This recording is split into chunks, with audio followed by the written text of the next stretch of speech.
জুলাই সম্মেলনের আজকের এই মহতী অনুষ্ঠানে উপস্থিত মাননীয় প্রধানমন্ত্রী, বাংলাদেশের জুলাই যুদ্ধের ভ্যানগার্ড, জুলাই চেতনার অন্যতম অগ্নিপুরুষ, আমাদের বাংলাদেশের মানুষের আলোর দিশারি জনাব তারেক রহমান, সম্মানিত সভাপতি নুরুল ইসলাম মনি, উপস্থিত মন্ত্রিপরিষদের সদস্যবৃন্দ, উপস্থিত জুলাই শহীদ পরিবারের সদস্যবৃন্দ, আহত সদস্যবৃন্দ, সাংবাদিকবৃন্দ, সুধীবৃন্দ, সবাইকে জানাচ্ছি জুলাই সংগ্রামের পক্ষ থেকে একরাশ শুভেচ্ছা। প্রিয় উপস্থিতি, আমি কয়েকটি ভিন্ন ধারার কথা বলতে চাচ্ছি যেহেতু সময় সংক্ষিপ্ত। প্রথম কথা হলো, জুলাইকে ধারণ করে যারা আমরা অবিচল পথ চলছি, তারা আমরা শহীদ রাষ্ট্রপতি জিয়াউর রহমানের পরিবারের পক্ষে পাশে থেকে জুলাই চেতনাকে বাস্তবায়নের পথে হেঁটে চলেছি। বাংলাদেশ আজ দুই ভাবে বিভক্ত হয়ে গেছে জুলাইকে কেন্দ্র করে।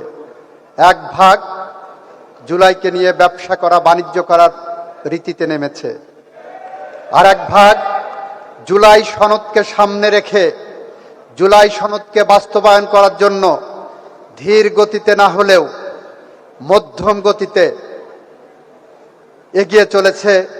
এবং সেই ভাগ হলো আমাদের মাননীয় প্রধানমন্ত্রী তারেক রহমানের নেতৃত্বে। আমরা বলেছি দ্ব্যর্থহীনভাবে, সুস্পষ্টভাবে, আমাদের মাননীয় প্রধানমন্ত্রী তার প্রতিটা বক্তব্য বলেছেন, আমরা জুলাই সনদের প্রতিটা অনুচ্ছেদ অক্ষরে অক্ষরে পালন করতে বদ্ধপরিকর। আর এক শ্রেণী জুলাইকে নিয়ে, জুলাই সনদকে বিভ্রান্ত করার জন্য তথাকথিত গণভোটের মাধ্যমে এক ধরনের দাবি তুলেছেন। আমরা যখন সুনির্দিষ্টভাবে উপস্থাপন করেছি এটা জুলাই সনদের পার্ট না, তারপরে তারা অন্য পথ অবলম্বন করার চেষ্টা করছেন। আমরা আপনাদের কাছে আহ্বান জানাতে চাই, আপনারা যারা জুলাই যোদ্ধা, যে সন্তানটি শহীদ হয়েছেন, আমরা অনুভব করি সে সন্তানটি আমার সন্তান। যে ভাইটি নিহত হয়েছেন, আমরা অনুভব করি সে ভাইটি আমার ভাই। যে ভাইটি পা হারিয়েছেন, আমরা মনে করি সে ভাই আমার ভাই। যার রক্ত গিয়েছে, আমরা মনে করি আমার রক্ত গিয়েছে। এভাবে আমরা জুলাই সনদকে ধারণ করছি, জুলাই চেতনাকে ধারণ করছি।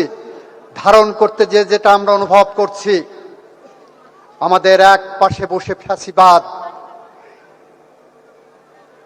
সার্বভৌমত্ব হরণের চেষ্টা করছে, আমার আর এক পাশে মৌলবাদ যারা ক্ষমতার মোহে অন্ধ হয়ে যাওয়ার চেষ্টা করছে। এদের থেকে সাবধান থাকার জন্য আপনাদের কাছে অনুরোধ, জুলাই চেতনাকে ধারণ করে জুলাই সনদকে সামনে রেখে যে কোনো বিভ্রান্তির পথ পরিহার করার জন্য আপনারা অতন্দ্র প্রহরীর মতো থাকবেন। তারেক রহমান সামনের কাতারে থেকে আমাদের যে নির্দেশনা দেবেন, মাননীয় প্রধানমন্ত্রীর দেখানো পথ জুলাইয়ের পথ, মাননীয় প্রধানমন্ত্রীর দেখানো পথ জুলাইয়ের স্বপ্ন বাস্তবায়নের পথ। আমরা সেই পথ ধরে এগিয়ে যাব। আমরা বদ্ধপরিকর প্রতিটি জুলাই হত্যাকাণ্ডের বিচার করতে, ইনশাআল্লাহ আমরা সেটা করতে সম্ভবপর হব।